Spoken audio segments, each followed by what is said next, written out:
तो hello students, कैसे हैं आप सब। उम्मीद करता हूँ आप सब स्वस्थ और मस्त होंगे, आपकी पढ़ाई बहुत अच्छे से चल रही होगी। सबसे पहले तो आप सभी को स्वागत है स्लो प्रगति क्लासेस में, और मैं हूँ आपके बीच उपस्थित विद्यार्थी। स्टूडेंट्स, इससे पहले मैंने स्ट्रेट लाइट एंड एंगल्स, सरल रेखा और कोण एक क्लास कर चुके हैं, जिसमें हमने स्ट्रेट लाइन के बारे में डिटेल्स डिस्कस किया था। उस क्लास में हमने डिफरेंट टाइप्स के एंगल देखे थे, उनका ज्योमेट्रिक फिगर कैसे बनता है, तो ज्योमेट्रिक फिगर देख हम कैसे पहचानेंगे कि किस टाइप के एंगल से, ये सारी बातें हो चुकी थी। आज हम उसी क्लास को कंटिन्यू करते हुए कुछ और भी बातें डिस्कस करने वाले हैं। आज एक बेसिक कॉन्सेप्ट चलते हैं। ये सारे जब बेसिक कॉन्सेप्ट क्लियर हो जाएंगे तो हम डायरेक्ट आएंगे एक्सरसाइज पे। और आपको मैं यकीन दिलाता हूँ कि सारे बेसिक कॉन्सेप्ट क्लियर करने के बाद जब हम लोग एक्सरसाइज पाएंगे तो किसी भी तरह का कोई प्रॉब्लम नहीं होने वाली है। और ये क्लास बाइलैंग्वेज है, जैसे कि हमने पहले भी बताया था। इट मीन्स यह क्लास हिंदी और इंग्लिश दोनों भाषाओं में अवेलेबल है। मैं दोनों भाषाओं में लिखवाता हूँ, जो कुछ लिखवाता हूँ, इसलिए किसी भी तरह के स्टूडेंट हो, चाहे इंग्लिश मीडियम का या हिंदी मीडियम का, किन्हीं को कोई प्रॉब्लम नहीं होने वाली। बस आपको इस क्लास में बने रहना है, हर एक पॉइंट्स को नोट्स करते जाना है, और बिना स्किप किए सारे वीडियो को डिटेल्स आपको लिखना है।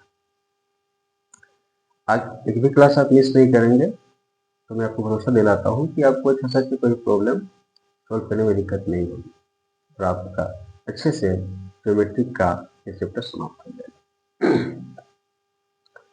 कुछ दिनों के बाद आपका एग्जाम भी होने वाले हैं।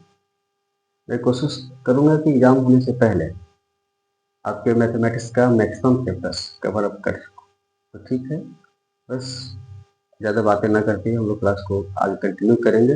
हाँ, एक ज़रूरी बात है, यदि आपको सारी क्लासेस देखनी है तो सबसे पहले आपको इस चैनल को सब्सक्राइब करना होगा, जिससे कि मैं जो भी वीडियो अपलोड करूँ इसका फुल इन्फॉर्मेशन सबसे पहले आपको मिल जाए, जिससे कि आपका कोई भी क्लास मिस ना हो। तो चलिए स्टार्ट करते हैं क्लास की।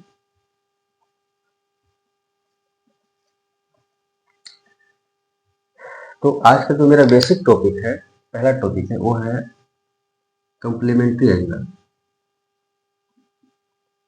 कॉम्प्लीमेंट्री एंगल हिंदी में बोलो तो इसको बोलते हैं पूरक कोण। पूरक कोण कहते हैं। अच्छा, कॉम्प्लीमेंट्री एंगल होता क्या है? इसका सिंपल सा डेफिनेशन है, इसमें लिखने में ज्यादा कुछ नहीं। आप नोट्स कर सकते हैं, मैं बोल रहा हूँ, जैसे कि वैसे दो एंगल्स जिनको जोड़ने पर 90 डिग्री है, तो उन्हें हम कहेंगे कि कॉम्प्लीमेंट्री एंगल है। हिंदी में कह सकते हैं कि वैसे दो कोण जिनको जोड़ने पर वैसे दो कोण जिनको जोड़ने पर 90 डिग्री है, तो हम कहेंगे कि दोनों कोण आपस में पूरक कोण कहलाएंगे, यानी कॉम्प्लीमेंट्री एंगल कहेंगे। जैसे दिया हुआ है, सपोज कोई एंगल दिया है ए, इसका वैल्यू है 60 डिग्री, और एक एंगल है बी, इसका वैल्यू है 30 डिग्री। अगर इन दोनों एंगल्स को आपस में ऐड करेंगे तो हम पाते हैं कि इनका सम जो है, यानी योगफल जो है, वो 90 डिग्री आएगा। यदि 90 आता है तो हम कह सकते हैं कि angle A and angle B, ये दोनों जो है कॉम्प्लीमेंट्री एंगल होंगे। दैट मीन्स दोनों जो होंगे पूरक कोण। ठीक है, क्योंकि angle A plus angle B बराबर 90 डिग्री, इसलिए एंगल ए इसलिए एंगल ए और एंगल बी पूरक कोण है। पूरक कोण है। ठीक है, इंग्लिश में लिखना चाहे तो आप लिख सकते हैं angle A and angle B are complementary angles. तो ठीक है, अब इसमें क्वेश्चन कैसे पूछेगा? क्वेश्चन ये पूछता है, जैसे एग्जाम्पल अगर हम लें, क्वेश्चन ये पूछ देगा कि 30 डिग्री का पूरक कोण क्या होगा। पूरक कोण क्या होगा? क्या होगा, एक क्वेश्चन रहा। इंग्लिश में करेगा राइट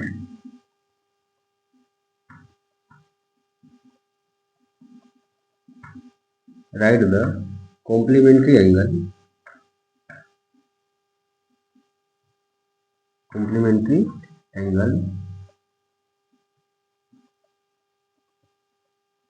ऑफ 30 डिग्री, मतलब 30 डिग्री का कॉम्प्लीमेंट्री एंगल क्या होगा। तो कुछ नहीं करना है, सोल्यूशन हम लोग कैसे करेंगे इसका, हम लोग जानते हैं कि कॉम्प्लीमेंट्री एंगल को जोड़ने पर 90 डिग्री होता है, इसलिए कुछ नहीं करना है, सिर्फ 90 माइनस जो एंगल दिया हुआ है, यानी जिसका वो कॉम्प्लीमेंट्री पूछ रहा है उसको माइनस कर देना है। माइनस करने पर मिलता है 60 degree. This is my answer, ये मेरा आंसर हो गया। इस तरह से कोई भी क्वेश्चन पूछेगा तो हम लोग आराम से कर सकते हैं। ऐसा क्वेश्चन ऑब्जेक्टिव में पूछ देता है, जैसे क्वेश्चन दे देगा 50 डिग्री का कॉम्प्लीमेंट एंगल क्या होगा, what is the complement angle of 50 degree. 4 option दिए रहेंगे, हमें ऑप्शन करना है 50 डिग्री कॉम्प्लीमेंट क्या हो जाएगा 40 डिग्री, तो जो ऑप्शन 40 डिग्री होगा उसको हम टिक कर देंगे। तो उम्मीद करता हूँ कि इस टाइप के प्रॉब्लम में आप लोग को कोई दिक्कत नहीं होने वाली। आप इससे स्क्रीनशॉट ले लें चाहे तो।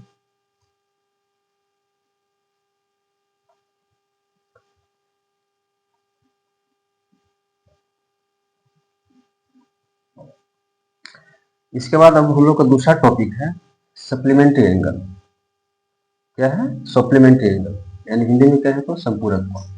दोनों में बहुत कम डिफरेंस होता है, there is very few difference between them.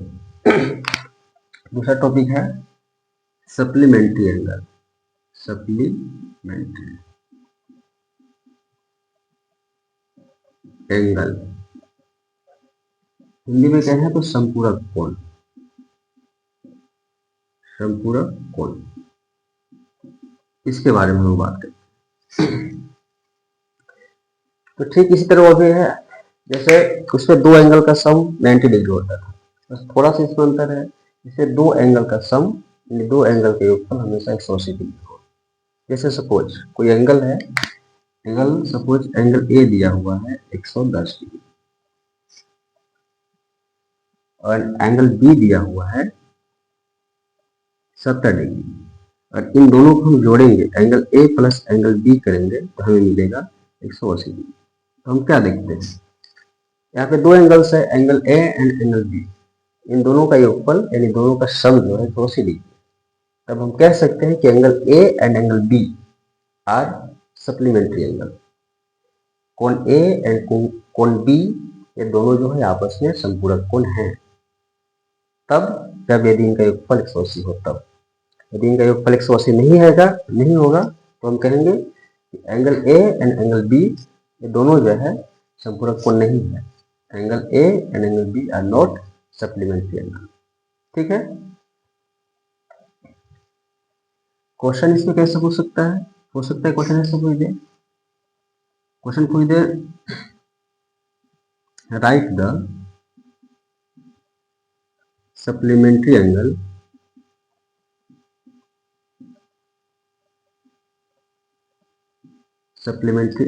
Of 60 degree. जैसे 60 डिग्री का सप्लीमेंट्री एंगल क्या होगा, 60 डिग्री का संपूरक कोण क्या होगा।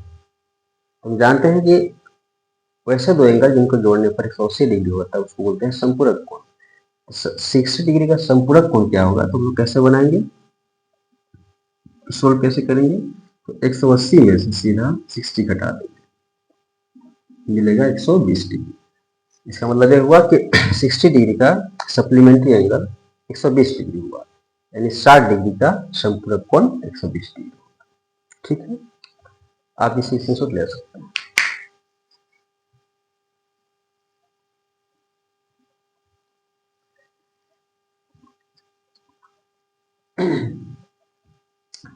आगे हम लोग थ्योरम पढ़ने वाले हैं जिसका नाम है लीनियर पेयर, रैखिक युग्म अभिकरण, लीनियर पेयर थ्योरम।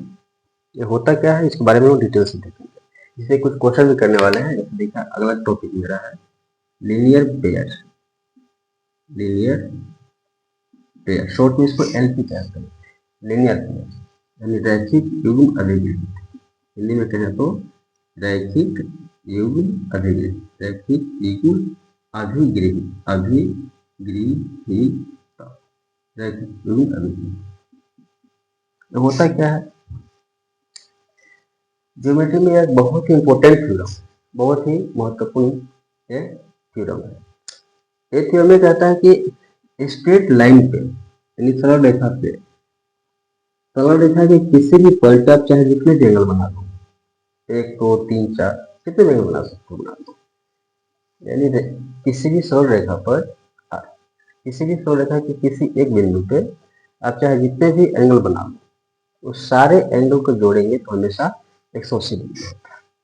यानी the sum of all angles form at a point on a straight line is always equal to 180 degree. फिर से, the sum of all angles formed at any point on a straight line is always equal to 180 degree. यानी किसी सरल रेखा के किसी एक बिंदु पर बनने वाले सभी कोणों का योगफल हमेशा 180 डिग्री होता है। आप चाहें तो वीडियो को पॉज करके थोड़ी देर के लिए रोक करके इस स्टेटमेंट को अपनी कॉपी में लिख सकते हैं। अब हम लोग एग्जाम्पल समझते हैं इस थ्योरम को। जैसे सपोज यदि कोई लाइन है, दिस इज अ लाइन, इस पर एक पॉइंट ओ लेते हैं। इस पॉइंट पे हम दो एंगल बना रहे हैं, ऐसे ऐसे, यहाँ पे 3 एंगल बन रहे हैं। एक ये रहा एक्स मान के चलो है, ये वाई है, ये मान के चलो जेड है। मतलब ये भी एक स्ट्रेट लाइन है, ये भी एक सरल रेखा है, इस पर एक बिंदु ओ है, समझे। अच्छा, इस बिंदु ओ पे हमारे 3 एंगल्स बन रहे हैं, एक्स वाई जेड। सारे एंगल्स जो बन रहे हैं वो पॉइंट ओ पे बन रहे हैं। तो थ्योरम के अनुसार सारे एंगल्स को जब जोड़ेंगे तो हमेशा 180 डिग्री होता है। यही तो कहता है थ्योरम, किसी भी सरल रेखा की किसी एक बिंदु पे जितने भी एंगल बन रहे हैं सबको जोड़ने पर हमेशा 180 डिग्री होता है। The sum of all angles formed at a point on any straight line is always equal to 180 degree. Theorem के अनुसार हम कह सकते हैं कि x plus Y plus Z बराबर 180 डिग्री। हमें सिंपल एक नाम दिया है, चाहो तो मैं इसको 1 2 3 कुछ भी नाम दे सकते हैं, एज यू लाइक, जैसा आप चाहें। बस इस मानने के लिए हमने इसे x मान लिया, y मान लिया, z मान लिया, तीनों को ऐड करेंगे तो 180 डिग्री होता है। ये रहा मेरा लीनियर पेयर, रैखिक युग्म अभिक्रिय। इसको आप चाहें तो उतार सकते हैं। अच्छा, इस पे एग्जाम्पल्स मैं लेता हूँ। जैसे दिया हुआ है, ये कोई एक लाइन हो गई, ठीक है, एक पॉइंट यहाँ पे दिया हुआ है, एक रे आकर यहाँ पे ऐसे मीट कर देंगे, यहाँ पे 2 एंगल बन गए। सपोज ये हो गया आपका x माइनस 10 डिग्री। सपोज कितना हो गया, x माइनस 10 डिग्री। दूसरा एंगल है 70 डिग्री, सेकेंड क्या है 70 डिग्री। इस क्वेश्चन में पूछ देता है कि x का मान निकालो, what is the value of x, x का मान क्या होगा, x का मान क्या होगा, find the value of x, x का मान क्या होगा। हिंदी में आप लिख सकते हैं x का मान क्या होगा इस फिगर में। तो कुछ नहीं करना है, सोल्व कैसे करेंगे, बहुत सिंपल लॉजिक है इसका। हम लोग जानते हैं कि एक स्ट्रेट लाइन है, इससे जितने भी एंगल बनेंगे, फिलहाल तो 2 एंगल बन रहा है, ये और ये, तो अकॉर्डिंग टू दिस थ्योरम इन दोनों का सम कितना होना चाहिए, 180 डिग्री। ठीक, आपने ठीक कहा 180 डिग्री। इसका मतलब ये हुआ bye linear pair, bye linear pair. आप हिंदी में लिख सकते हैं रैखिक युग्म अभिगृहित से। फिर से सुन लीजिए, लिखना हो तो रैखिक युग्म अभिगृहित से हम क्या जानते हैं, ये एंगल प्लस ये एंगल, ये एंगल कितना है x माइनस 10 डिग्री प्लस ये एंगल कितना है 70 डिग्री। ये दोनों एंगल, ये पहला एंगल हुआ जो यहाँ बना हुआ है, ये सेकेंड एंगल है जो यहाँ बन रहा है, इन दोनों का सम क्या हो जाएगा, अकॉर्डिंग टू थ्योरम 180 डिग्री। एक छोटा सा इक्वेशन है, इसको सोल्व कर लेना है। हाँ, बहुत सारे बच्चे को ये पे डाउट होगा कि सर इक्वेशन कैसे सोल्व करें, तो टेंशन की जरूरत नहीं है। यदि आपको इक्वेशन सोल्व करने में दिक्कत हो रही है, प्रॉब्लम हो रही है, तो आप कमेंट बॉक्स में कमेंट कीजिए, मैं नेक्स्ट वीडियो इक्वेशन का लेकर के आ जाऊंगा, और वो वीडियो देखने के बाद आपको इक्वेशन को सोल्व करने में कोई प्रॉब्लम नहीं होगी। ठीक है, तो आप मुझे कमेंट करके जरूर बताइएगा कि आपको ऐसी वीडियो चाहिए जिसमें इक्वेशन का पूरा कॉन्सेप्ट बताया गया। ठीक है, फिलहाल इस इक्वेशन को हम लोग सोल्व करते हैं।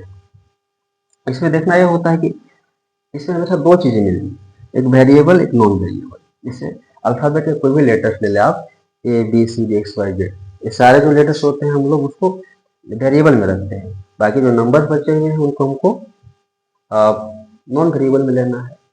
तो देखो 180 डिग्री, 70 डिग्री, 10 डिग्री, ये तीनों लगभग एक ही ग्रुप के हैं, एक ही जाति के हैं।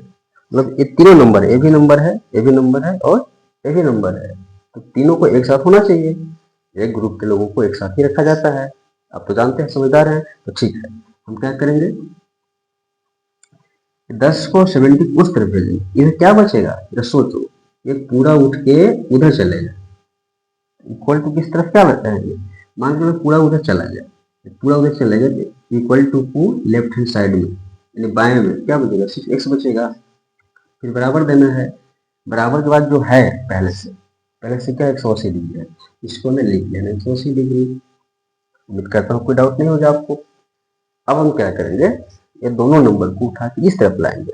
एक सिद्धांत है, नियम है, ये क्या कहता है कि यदि इक्वल टू के इस पार कोई नंबर को हम भेजें तो इधर से उधर भेजें, अगर इक्वल टू को पार कर रहा है तो उसका साइन चेंज होगा। अगर इसके आगे प्लस है तो इस तरफ आएगा तो माइनस हो जाएगा, और जैसे 10 है इसका चिन्ह माइनस है, इस तरफ आएगा तो ये प्लस हो जाएगा। तो बिल्कुल सिंपल बात है, अब जानते हैं इसके बारे में पहले से। सपोज 10 उधर गया, 10 माइनस में था तो प्लस में हो जाएगी, 70 प्लस में है, इसका चिन्ह साइन सॉरी इसका साइन चेंज होगा तो हो जाएगा -70। उम्मीद करता हूँ कोई डाउट आपको नहीं है। अब x इक्वल टू क्या लिख सकता है, 180 प्लस 10, दोनों प्लस में है तो दोनों जुड़ जाएंगे, 180 प्लस 10 190 डिग्री हो जाएगा, फिर माइनस कितना है 70। ठीक है, आगे बढ़े, ओके ओके, ठीक है, आगे बढ़िए, ठीक है, बढ़ते हैं। अब 190 प्लस में है, 70 माइनस में है, सिंपल, 190 में से 70 घटेगा, ठीक है, तो 190 प्लस में है, 70 माइनस में है, दोनों का चिन्ह अलग है। और अब जानते हैं यदि चिन्ह अलग होते हैं तो घटते हैं, बड़ा में से छोटा घटाते हैं। 190 में से 70 घटेगा, क्या बचेगा, बोलो जल्दी बोलो, 190 में से 70 घटेगा तो बचेगा आपका 120। ठीक है, और चूंकि बड़ा का चिन्ह प्लस है, प्लस छिपा हुआ इसलिए यहाँ पे प्लस लगेगा, लोग प्लस को छिपा देते हैं। इसका मतलब x का मान क्या निकल गया, 120 degree. This is your answer, ये आपका उत्तर हो गया। उम्मीद करता हूँ कि ऐसे कोई भी प्रॉब्लम आपको दे दिया जाए, कितना हो कॉम्प्लेक्स, तो आप बहुत आसानी से सॉल्व कर सकते हैं। ये सारा कॉन्सेप्ट का इस्तेमाल हम लोग जब एक्सरसाइज का जब क्वेश्चन करेंगे वहां पे करेंगे।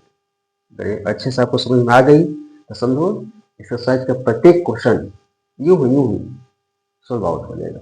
ठीक है, आप इसे उतार सकते हैं।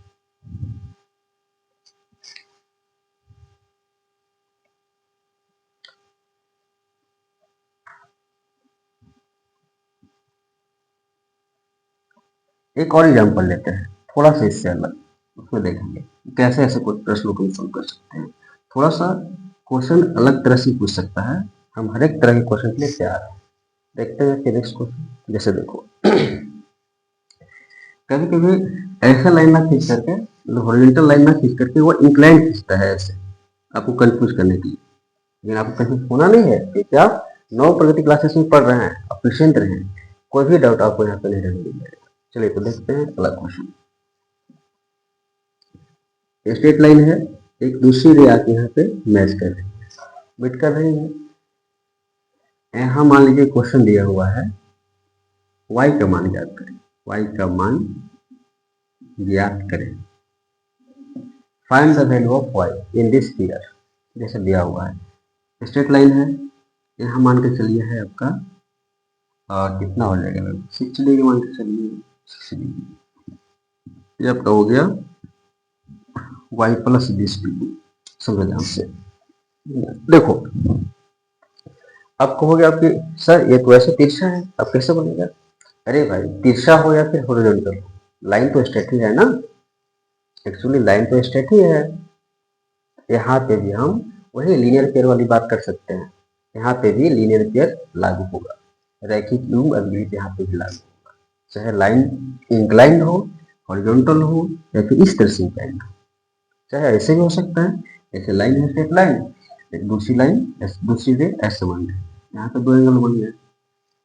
ये दोनों एंगल स्ट्रेट लाइन पे ही तो बन रहे हैं ना, चाहे नीचे बने या फिर इंक्लाइंड पे बने या फिर बिल्कुल हॉरिजॉन्टल पे बने, कहीं पे भी बने, लाइन चाहे इंक्लाइंड हो चाहे हॉरिजॉन्टल हो या फिर एंगल नीचे बन रहा हो, बस एक ही बात का ध्यान रखना है, जो एंगल बन रहे हैं वो स्ट्रेट लाइन पे है कि नहीं, जो कोण बन रहे हैं वो सरल रेखा पे है कि नहीं, यदि हैं तो ये थ्योरम लागू होगा वहां।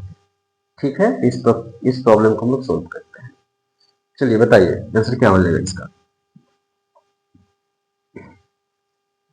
अच्छा ठीक, तो देखिए हमें y का मान निकालना है, तो ठीक है, मान लो पॉइंट O है, इस पॉइंट पे दो एंगल बन रहे हैं, और चूंकि ये क्या है, एक स्ट्रेट लाइन है, एक सरल रेखा है, तो सरल रेखा पे दो कोण बन गए A और A। तो इस थ्योरम के अनुसार, इस अभिगहित के अनुसार ये एंगल प्लस ये वाला एंगल इक्वल टू 180 डिग्री।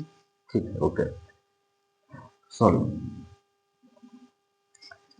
वही लिखेंगे, bye linear pair, bye linear pair, linear pair यानी रैखिक युग्म अभिगृहित से, हिंदी वाले लिखेंगे रैखिक युग्म अभिगृहित से क्या कह सकते हैं, 60 degree plus y plus 20 degree equal to 180 degree. एक संख्या है, ये भी एक संख्या है, ये भी एक संख्या है, y क्या है, वेरिएबल है, तो y को हम लोग इक्वल टू कर बाएं तरफ ही छोड़ेंगे, बाकी जो दो हैं 60 डिग्री और 70 डिग्री उसको हम लोग इक्वल टू कुछ तरफ ले जाते हैं। जब 60 और 20 उधर चला जाएगा, इक्वल टू किस तरफ क्या बचने वाला, केवल y बचेगा, y इक्वल टू लिखेंगे हम लोग 180 डिग्री, 60 उधर जाएगा, 60 और 20 दोनों प्लस में है, ये दोनों माइनस क्यों हो जाएंगे इधर आएंगे तो, बोलो कोई दिक्कत, आगे बढ़े।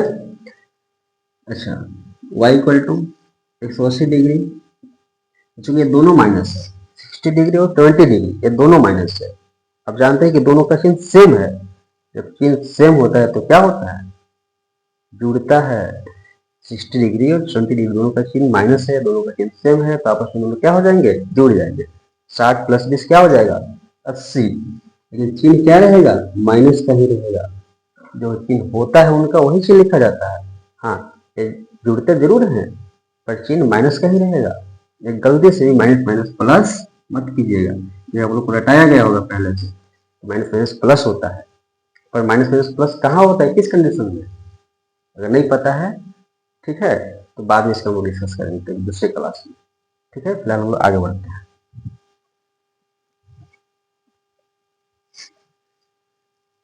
अब y इक्वल टू क्या मिला, 180 में से 80 घटेगा तो बचेगा आपका 100 डिग्री, आंसर कॉपी कर लीजिए इसको।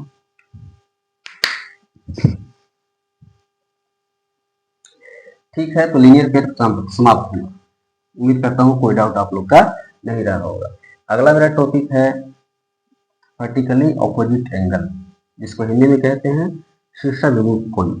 हाँ क्या बोले सर, शीर्षाभिमुख कोण, इंग्लिश में क्या बोलेंगे, वर्टिकली अपोजिट एंगल। तो आइए देखते हैं क्या है। अगला टॉपिक है vertically opposite angle, vertically opposite angle, ये मेरा अगला टॉपिक, हिंदी में कहें हैं तो एक बहुत सुंदर सा इसका नाम होता है शीर्षाभिमुख, शीर्षाभिमुख कोण, शीर्षाभिमुख कोण कहते हैं। तो बहुत बहुत बहुत छोटा चीज, अब एक बार पढ़ लीजिएगा दोबारा फिर कभी नहीं भूल जाएगा। क्या है देखो, ये नियम, ये रूल्स या ये थ्योरम ये कहता है कि यदि दो लाइन किसी पॉइंट पे आपस में एक दूसरे को काट रही है, if two lines are intersecting to each other at any point, यदि दो लाइन किसी एक पॉइंट पे काट रही हो तो जो आमने सामने के जो कोण बनते हैं, इसके सामने का कोण कौन सा कोण हुआ, ये रहा, समझे, इसके सामने का ए कोण है और इसके सामने का कौन सा कोण रहा, इस सामने का ए वाला एंगल रहा, समझे, इसके सामने का ए रहा, इसके सामने का ए रहा, मतलब इसका नाम दे दीजिए, सपोज एंगल 1 हो गया, ये 2 हुआ, ये मान लो 3 हुआ, ये 3 बढ़िया से लिखो यार, 3 हुआ, ये 4। अकॉर्डिंग टू दिस रूल, यानी शीर्षानुरूप के नियम से दो स्ट्रेट लाइन, दो सरल रेखा किसी एक पॉइंट पे कटती हैं तो आमने सामने का जो कोण बनते हैं उसको बोलते हैं वर्टिकली अपोजिट एंगल। और एक खास बात कि ये आमने सामने जो कोण बन रहे हैं ये आपस में हमेशा बराबर होते हैं। मतलब एंगल एक और एंगल दो आपस में आमने सामने का कोण है, vertically angle vertically opposite angle है, इसलिए एंगल ए और एंगल दो हमेशा आपस में क्या होंगे, बोलो, बराबर होंगे। उसी तरह से एंगल तीन एंगल चार के सामने है, तो एंगल तीन और एंगल चार ये दोनों आपस में हमेशा क्या होंगे, बराबर होंगे।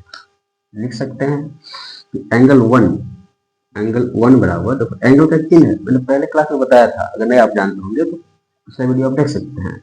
ये एंगल का सिंबल होता है, कोण का चिन्ह है, कोण का प्रतीक है, इसको भूलेंगे नहीं। एंगल वन किसके बराबर है, एंगल टू के बराबर है। उसी तरह से एंगल थ्री किसके बराबर है, एंगल थ्री एंगल फोर के बराबर। कोई डाउट इसमें? इससे क्वेश्चन कैसे आ सकता है जरा देखेंगे हम लोग। जैसे कोई क्वेश्चन हम लोग लेते हैं, जैसे ये रहा, सपोज ये मान के चलो आपका ये हो गया आपका 100 डिग्री, कितने डिग्री हुए 100, और यहाँ दे दिया है x। क्वेश्चन बोल दिया x का मान ज्ञात कीजिए, what is the value of the x, x का मान क्या हो। तो वेरी सिंपल, ये दोनों लाइन पॉइंट O पे कट रहे हैं, मान के चलो इसका नाम O है 100 डिग्री, और इसके सामने क्या है x, ये दोनों एक दूसरे के सामने वाला कोण हो गया, सम्मुख कोण हो गया। तो वर्टिकली अपोजिट एंगल के अनुसार ये दोनों एंगल आपस में क्या होंगे, बराबर होंगे। इसका मतलब ये 100 है तो इसका भी वैल्यू क्या होगा, 100 डिग्री होगा।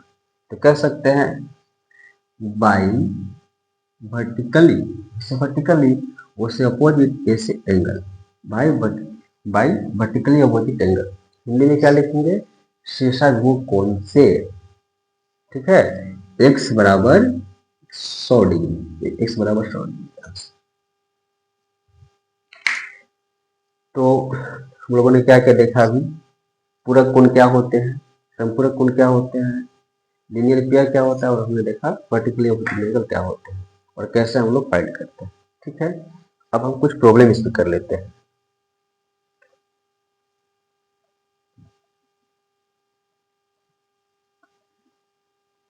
हमने बहुत सारे चीजें, बहुत सारे थ्योरम्स एक साथ में पढ़ लिए। अब कभी कभी क्या होता है कि एक ही क्वेश्चन में सारे थ्योरम्स का इस्तेमाल करना पड़ जाता है, तो ये सारे थ्योरम आपके दिमाग में होना चाहिए तभी आप क्वेश्चन कर पाएंगे। ठीक है, मेहनत तो करना ही पड़ेगा आप इसको, मेहनत की बिना कोई रास्ता नहीं है। There is no shortcut to your success. यदि आप सक्सेस करना चाहते हैं, लाइफ में बहुत अच्छा करना चाहते हैं, तो मेहनत तो करना ही होगा। और बात रही डाउट की, तो मैं किसी भी टॉपिक में कोई डाउट नहीं रहने दूंगा। बस आप क्लास में बने रहें, इस चैनल को सब्सक्राइब करें, इस चैनल से जुड़े, ठीक है, और कंटिन्यू आप क्लास लेते रहें। आइए हम कुछ प्रॉब्लम करते हैं जिसमें सारे थ्योरम का इस्तेमाल एक साथ हो गया हो। जैसे ये रहा, एक लाइन रही, एक पॉइंट ओ है, यहाँ से एक रे ऐसे जा रही है, ठीक है, और दूसरी रे मान के चलो मेरी ऐसे, दूसरी रे ऐसे पार हो, ये है 40 डिग्री, सपोज कितनी है ये 40 डिग्री है, ये मान लो एक्स हो गई, ठीक, और ये हो गई, बोलो ऐसे बोल गया, कॉर्नर बना दिया हमने, तो कुछ बोला नहीं, क्या बोला, ऐसे कॉर्नर बना दिया। तो बताया था मैं, यदि आपको याद हो गए तो मैंने बताया था कि यदि जहाँ पे कॉर्नर बन रहे हैं ऐसे, तो समझना है कि कितनी डिग्री है, 90 डिग्री। और कुछ बोले या ना बोले क्वेश्चन वाला, लेकिन आपको कुछ समझ जाना है। जैसे ही कॉर्नर अगर बन गया है तो समझना है कि आपका 90, ठीक है। और ऐसे मान लो ये एंगल मान के चले, ये नीचे वाला एक्स है, मान के चले वाई। तो क्वेश्चन मेरा क्या है, find the value of, find the value of X and Y, X और वाई का मान है। क्वेश्चन क्या है, एक फिगर आपको सामने दिया हुआ है, आपसे क्वेश्चन कोई दिया कि एक्स और वाई का मान क्या होगा, एक्स और वाई के वैल्यू क्या होगा। तो आप कैसे बनाएंगे, दिमाग लगाइए। इस पॉइंट का नाम मान लो ओ है, थोड़ा सा बड़ा में लिख देता हूँ, the name of this point is O. ये पॉइंट क्या मेरा है, ओ है, और एक्स वाई का मान निकालना है।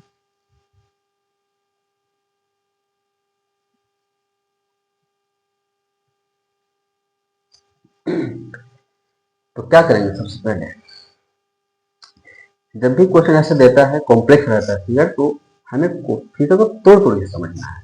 ऐसा कीजिए, कुछ देर के लिए मान के चलो ये जो लाइन दे रखा है, ये जो लाइन ऐसे जा रही है तो 90 डिग्री बना दी इस पॉइंट पे, अगर इसको हम भूल जाए, या सोचो अगर इस लाइन को ही भूल जाए तो मेरा एक लाइन ऐसे बचेगी और दूसरा जो ऐसे बन रही है, समझो ध्यान से, ये क्या बोला, इस लाइन को जो ऐसे गया था ऐसे इसको भूल जाओ, भूल गए तो देखो ये 40 है, ये कितना डिग्री है, 40 डिग्री है, और नीचे कितना है, ये x।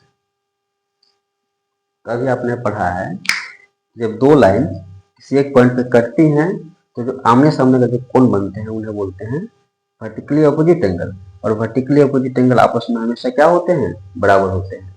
तो स्पष्ट है, पर ये 40 है तो ये कितना हो जाएगा, 40 डिग्री। देखा, हमने जब फिगर तोड़ के समझा तो बहुत आसानी से स्पष्ट दिख रहा है, ये वर्टिकली अपोजिट एंगल बना रहे हैं, शीर्षाभिमुख कोण बना रहे हैं, तो ये दोनों आपस में क्या होंगे, बराबर होंगे। अगर ये 40 है तो ये कितना हो जाएगा, 40 डिग्री। ठीक है, तो सोल्व कैसे हम लोग करेंगे, लिखेंगे by vertically opposite angle, short में लिख रहा हूँ, टाइम वेस्ट ना करते हुए हम इसको शॉर्ट में लिखें, वर्टिकली ऑपोजिट एंगल। हिंदी में आप लिखना चाहें तो लिख सकते हैं शीर्षाभिमुख कोण। x बराबर, बोलो x बराबर 40 डिग्री, x बराबर कितना हुआ, 40, x निकल गया। आप चाहे तो फिगर को कहीं रफ में बना सकते हैं, इस तरह से अलग तोड़कर, या आप इसी फिगर को कल्पना कीजिए, इमेजिन कीजिए, इस लाइन को हमने भूल गया तो क्या बचा, ये लाइन बच रही है, ये लाइन बच रही है, तब ये दोनों कैसे एंगल हो गए, वर्टिकल ऑपोजिट एंगल होगा। जब आपको समझने में दिक्कत हो रही है तो आप एक अलग फिगर से बना सकते हैं, ओके। अब बच गया y, देखो y निकालने का बहुत रास्ता है मेरे पास, क्या रास्ता है, जरा सोचो, ये लाइन ऐसे आ रही है, ये जो लाइन है ऐसे जा रही है, ऐसे जा रही है, एक स्ट्रेट लाइन है, स्ट्रेट लाइन है, तो देखो तो सारा फिगर को भूल जाए, सिर्फ इस लाइन पर तो ऐसे जो गई है, मान के चलो ऐसे लाइन गई, ऐसे गई, ठीक है, सिर्फ इसको हमने यहाँ बनाया है, तो यहाँ से पॉइंट जो इधर जा रही है, मतलब कुछ इस तरह से, ऐसे इस एंगल का, ये लाइन हमने यहाँ पे बना दिया है। देखो एक कोण रहा वाई, तो यहाँ से बन रही है वाई, ध्यान समझ फिगर को। फिर देखो ऐसे जब लाइन गई है तो एक एंगल शामिल हो जाएगा, दूसरी ये वाला एंगल जो यहाँ बन रही है एक्स, ऐसे बनेगा ना। हमने इधर ये लाइन और ये लाइन को हमने भुला दिया, ठीक है। हमें सिर्फ इस फिगर को याद रखना है, ये लाइन स्ट्रेट लाइन को, और यहाँ से जो एक लाइन ऐसे आ रही है, इस बिंदु से लाइन ऐसे जा रही है, उसको हमने बनाया। तो यहाँ पे दो एंगल हो गए, क्या एक स्ट्रेट लाइन हो गई, एक एंगल यहाँ बन रही है और दूसरी यहाँ बन रही है, तो एक्स। जब फिगर को हमने अलग करके ऐसे बनाया तब यहाँ से सब कुछ दिख रहा है साफ साफ, क्योंकि यह एक स्ट्रेट लाइन है और स्ट्रेट लाइन पे दो एंगल बन रही है, एक वाई एंड एक्स, एक वाई है और दूसरी एक्स है। अभी आपने पढ़ा जब किसी भी स्ट्रेट लाइन पर जितने भी एंगल बन रहे हैं किसी पॉइंट पे, उन सभी का योगफल कितना होता है, 180 डिग्री। तो ये भी तो एक स्ट्रेट लाइन है, यहाँ पे दो एंगल बन रही है, ये रही एक ये रही, तो इन दोनों का सम क्या होना चाहिए, इन दोनों का योगफल क्या होना चाहिए, स्पष्ट है, इन दोनों का सम 180 डिग्री होना चाहिए। तो कौन सा नियम इसको बोलते हैं, लीनियर पेयर। जब किसी सरल रेखा पे जितने भी कोण बनते हैं उनका योगफल 180 डिग्री होता है, इस नियम को वो क्या बोलते हैं, रैखिक युग्म अधिग्रही, यानी लीनियर पेयर। लिखना पड़ेगा यहाँ पे बाई लीनियर पेयर, यानी रैखिक युग्म अधिग्रहित सेट। हिंदी में लिखिए रैखिक युग्म अधिग्रहित सेट, कर सकते हैं y मतलब ये वाला y plus X, Y plus X बराबर क्या, 180 डिग्री। अब देखो y तो हमें नहीं पता है, y निकालना है, x के मान हमने निकाला है 40 डिग्री, तो यहाँ पर रख देंगे 40 डिग्री बराबर क्या मिला, 180 डिग्री। अब 40 उधर जाएगा तो इस तरफ क्या बचा, y इक्वल टू 180 डिग्री, 40 को रहने दो, तो 40 फिलहाल क्या में है, प्लस में, उस तरफ जाएगा तो क्या हो जाएगा, -40, यानी y equal to 140 minus, sorry 180 minus 40 करोगे तो क्या मिलेगा, 140 degree. This is your answer. ये y कैपिटल एफ एक्स। उम्मीद करता हूँ कि इस क्वेश्चन करने के बाद थोड़े बहुत जो डाउट रह गई होगी इस क्वेश्चन में सारा डाउट क्लियर हो जाएगा। कुछ नहीं करना है, फिगर बहुत कम्प्लेक्स लगे इसको एक अलग तोड़ करके रफ फिगर बनाना है। आपको फिगर के जिस पार्ट में काम करना है सिर्फ आप उसी पार्ट को दिखा, बाकी वाले फिगर को दिमाग से निकाल देना है, तो फिगर आसान हो जाएगा, जैसे कि आप प्रॉब्लम आसानी से सोल्व कर सकते हैं। तो ठीक है, आज इतना ही। फिर इस क्लास को आगे हम कंटिन्यू करेंगे। तब तक आप इस क्लास को एक बार 2 बार देखें जब तक डाउट क्लियर ना हो जाए। फिर यदि कोई डाउट रहता है तो कमेंट बॉक्स है आपके लिए खुला, अब उसमें कमेंट कीजिए, नेक्स्ट वीडियो में हम उसका समाधान लेकर के आएंगे। तो ठीक है, आज इतना ही। हंसते रहिए, मुस्कुराते रहिए, अपनी पढ़ाई को यूँ ही पुष्ट करते रहिए। ठीक है, और सबसे जरूरी बात है इस चैनल से आप जुड़ जाइए हमेशा हमेशा के लिए। अगर अभी तक सब्सक्राइब नहीं किया है तो इस चैनल को सब्सक्राइब कर लीजिए, क्योंकि ये क्लास आपके लिए, ये चैनल आपके लिए बहुत ही महत्वपूर्ण होने वाली है। क्योंकि इस चैनल पे मैथ का ही नहीं, साइंस का भी आपका सारा क्लासेस आने वाली है, वो भी बिल्कुल फ्री ऑफ कॉस्ट। तो ठीक है, आप यूँ ही पढ़ाई करते रहें, चैनल को सब्सक्राइब करें, लाइक करें और अपने फ्रेंड्स को शेयर करें। फिर मिलते हैं नेक्स्ट क्लास में। Thank you.